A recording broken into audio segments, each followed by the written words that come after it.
Hello friends, Heidi here from Rain Country. God is good all the time. And I'm here today for another Monday this and that video where sometimes I'm answering questions or various projects going on or just whatever I feel like talking about. So let's get to the topics of today. And the first one is talking about those herb seeds. So because of a video that came out recently, or was it a live show now, I don't remember.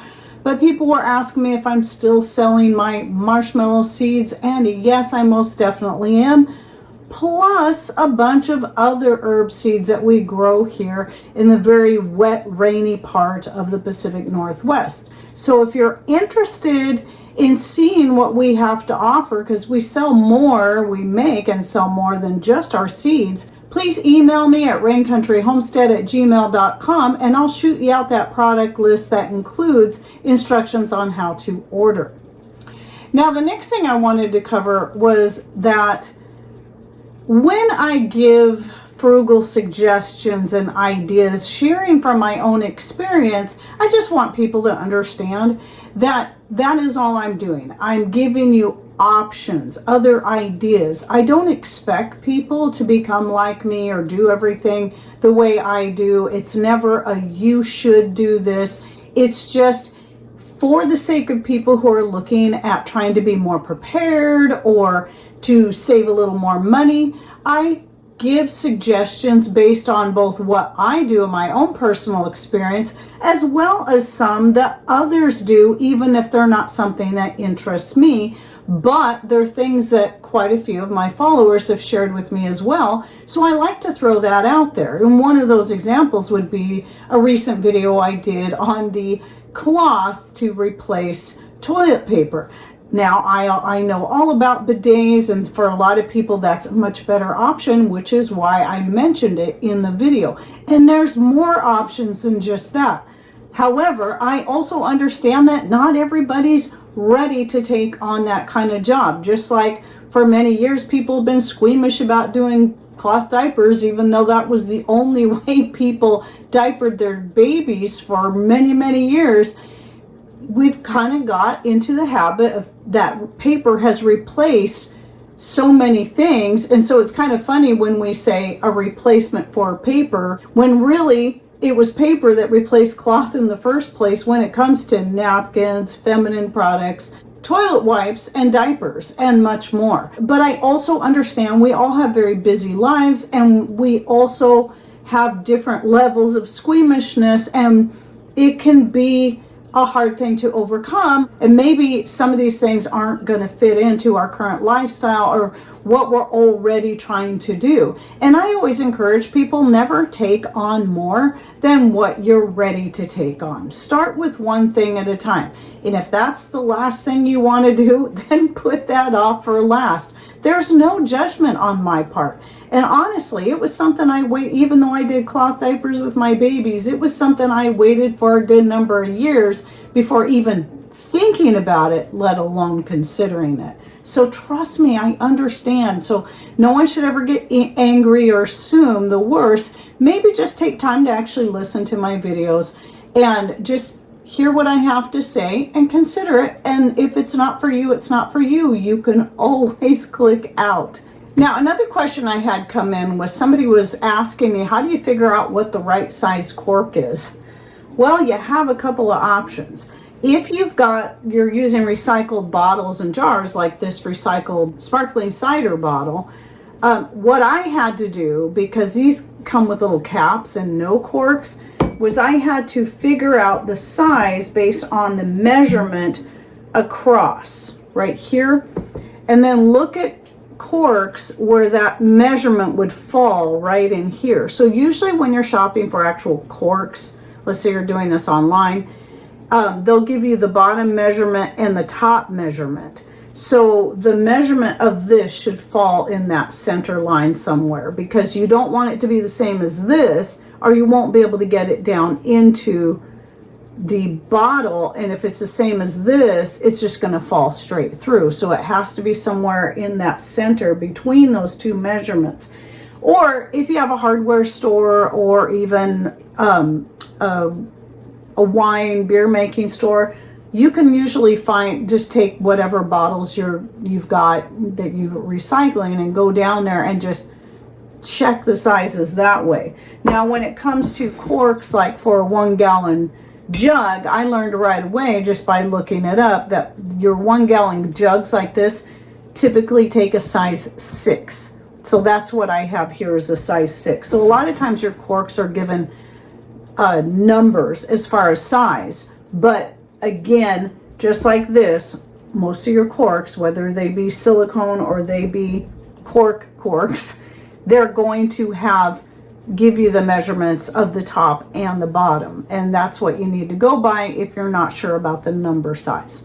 And then another fun thing, I've been doing a lot of cinnamon rolls lately, well, just once a week. I've been making them because I've been interested in creating new recipes and trying new things. And so last week, and in a short, and in my Substack, my most recent post I made there, I was talking about some of the things I've been doing, new things I've been trying, like using the apple powder for the apple cinnamon rolls, using the pumpkin powder for the pumpkin spice rolls. Well, the other day I decided to try something even more different, and I took my cacao powder and my peanut butter powder and I made some chocolate peanut butter rolls. And in that case, I did crush up some peanuts and sprinkle them on the top. Patrick does like peanuts. He likes peanuts and almonds. He doesn't like pecans and walnuts. But that worked out really good. And those turned out pretty tasty as well. So doing the same idea, taking those powders, mixing them into the mixture that goes in the middle. And for those, I did actually go ahead and put a little cinnamon in there too, because you can find that sometimes cinnamon will help bring out those flavors as long as you don't go too crazy with it. I also put some of the peanut butter powder into the dough, but not the chocolate, not the cacao, because I didn't want to turn the rolls themselves brown. But the peanut butter powder is a close enough color to the color of the dough that I decided I'll just stick with that. And then for the icing, I mixed the peanut butter powder, the cacao powder, along with the powdered sugar and the half and half, and some vanilla extract, homemade of course. And that was really quite tasty. So if you're not so much in the mood for apple or pumpkin or just a basic cinnamon roll, that might be a fun one to try. Now, another question I got, and this is one I've got quite a bit, was in the recent video where I was talking about dehydrated meals and I was talking about spaghetti and how Deb had the really great idea of using soap molds like this to get the right size and shape. If you're wanting to dehydrate something like that and keep it in more kind of serving sizes, as well as something that wouldn't take up a whole lot of space in a jar and you can just stack it in the jar. Well, I've had people ask me before about, you're using the silicone soap molds and being concerned because they've been used for soap.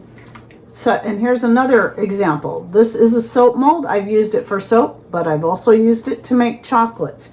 I know that really freaks people out because they think about the fact that when you're making soap, you're using lye, maybe other ingredients, that it would not be safe to ingest it in its non-soap form when it's not yet soap yet, and you wouldn't want to ingest it anyway because it would taste terrible.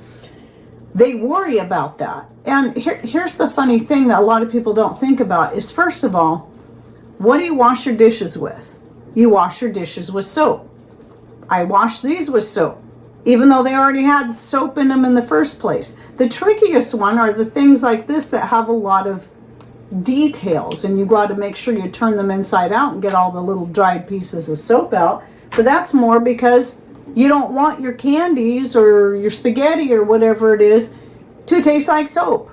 So to me it's kind of a silly argument, because you're going to be washing that with soap anyway, and as long as it's clean, it's not going to matter. But if people don't have soap molds or they're really concerned about that, another option is using canning bands like this. I would recommend the regular, I think I said wide mouth to someone, if you're storing in a wide mouth jar. However, the regular mouth would be better for storing those little spaghetti discs into a wide mouth jar. And the reason why is your band is actually going to be bigger than the mouth of the jar. So if it's filling up this whole area, it might be too big to actually put down into the jar. So you'd be better off going with the regular mouth size. Use a bunch of these, and then you can just set them like this, fill it up with whatever, and then dry them that way. If you're concerned about the soap mold, or if you simply don't have them, anybody who has canning jars should have canning bands. And that's a really good option that you can use right there in place of that. Oh yes, and if you would like to see that video where I was talking about the dehydrated meals, I'll go ahead and link to that in the description box down below, so you can go check that out. Along with, you'll also find my Substack page. Right now, at least at the time that I'm shooting this, I only have 2 posts there, but I might have a 3rd one up by the time this video publishes. And then I also have my Rumble channel, which if you're watching me on Rumble, you already know that. But if you're watching me on Rumble, you should be able to find the links to my YouTube channels as well. And other social media links. Everything is always in the description box down below. And you can just go check that out if you'd like to find other ways to connect with us and just see some of the other types of things that I put out there. Just know that everything I put out is always free. There's no members only or paywalls required to access any of the information, even on my Patreon and on my Substack. So I hope you enjoyed my actually quite short this and that for the week. And if you have any other thoughts or ideas you'd like to share, please put those in comments down below. Remember, those comments do help us get boosted in the algorithms, as do your likes and even your dislikes. The more interaction a video gets, even if it's negative, the more YouTube will boost it in the algorithms and get us back out there to where we once used to be a year ago, or hopefully. So anyway, thanks for watching. Take care and God bless.